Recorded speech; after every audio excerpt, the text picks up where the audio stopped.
Good morning. So, sagutin natin yung nagtanong sa akin na Sir Eman, Kuya Eman, Sir Eman, bakit ka umalis sa teaching industry knowing na yun yung dream and then yun yung passion mo? So, well, anyway, there are some factors na kung bakit ko iniwan ng teaching. So, well, technically, hindi ko rin siya pinlano na iwanan, pero malaking factor sa life ko ang naging impact at nakatulong sa career ko ngayon ang teaching industry as a leader na ngayon. And technically, I'd been in the teaching industry for 7 years. So now, sa career ko ngayon, so 12 years na po ako sa financial institution. So technically, sa bangko siya. And then with different line of business, nanggaling ako sa consumer, cards, online, retirements, ACH, wires.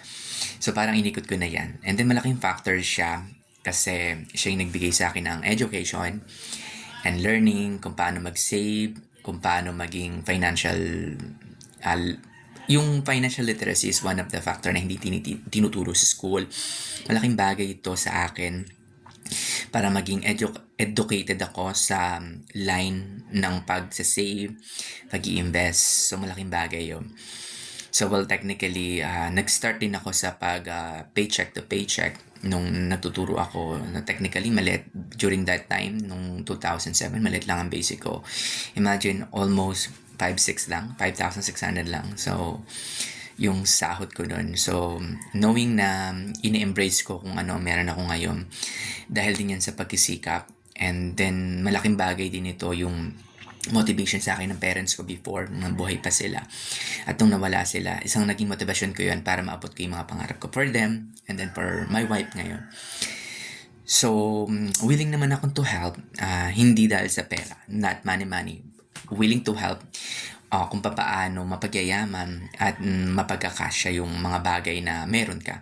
Isang sikreto, dapat you need to be happy and you need to be contented of what you have.